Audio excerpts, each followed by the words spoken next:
Hello दोस्तों, आपका बहुत बहुत स्वागत है हमारे चैनल पर। आज की कहानी का शीर्षक है मनी ऑर्डर। चलिए सुनते हैं आज की ये कहानी। अम्मा, आपके बेटे ने मनी ऑर्डर भेजा है। डाकिया बाबू ने अम्मा को देखते अपनी साइकिल रोक दी।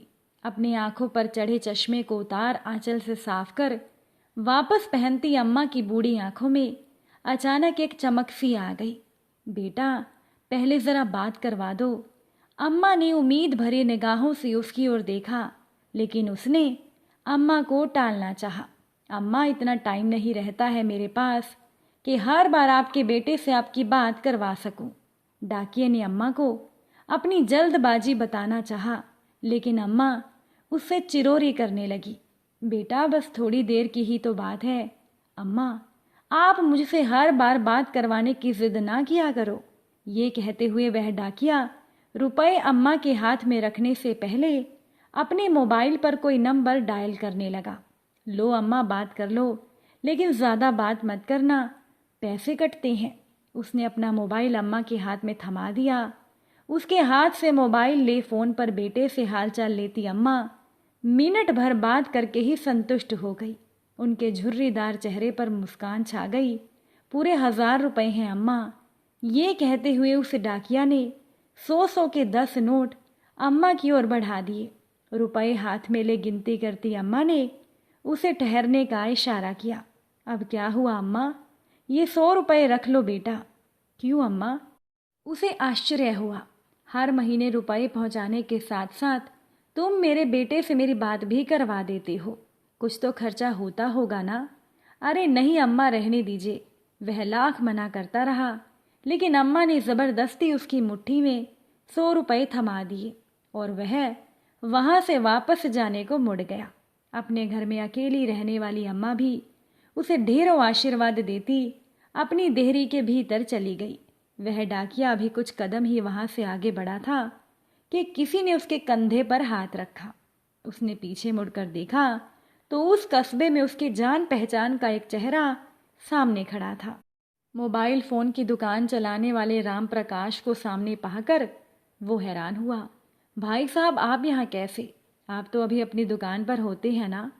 मैं यहाँ किसी से मिलने आया था, लेकिन मुझे आपसे कुछ पूछना है। राम प्रकाश की निगाहें उस डाकिये के चेहरे पर टिक गई। जी पूछिए भाई साहब। भाई, आप हर महीने ऐसा क्यों करते हैं? मैंने क्या किया है भाई साहब? राम प्रकाश के सवालिया निगाहों का सामना करता वह डाकिया तनिक घबरा गया। हर महीने आप इस अम्मा को भी अपनी जेब से रुपए भी देते हैं और मुझे फ़ोन पर इनसे इनका बेटा बनकर बात करने के लिए भी रुपए देते हैं। ऐसा क्यों? राम प्रकाश का सवाल सुनकर डाकिया थोड़ी देर के लिए सकपका गया, मानो अचानक उसका कोई बहुत बड़ा झूठ पकड़ा गया हो।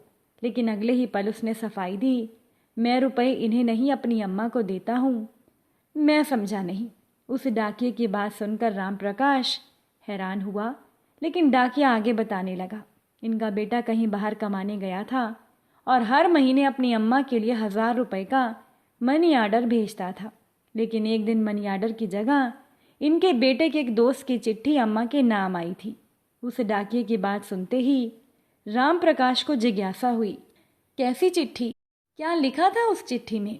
संक्रमण की वजह से उनके बेटे की जान चली गई, अब वह नहीं रहा।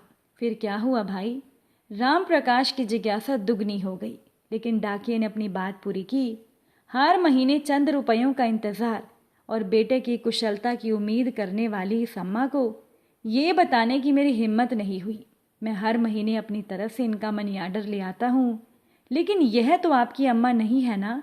मैं भी हर महीने 1000 रुपये भेजता था अपनी अम्मा को, लेकिन अब मेरी अम्मा भी कहाँ रही?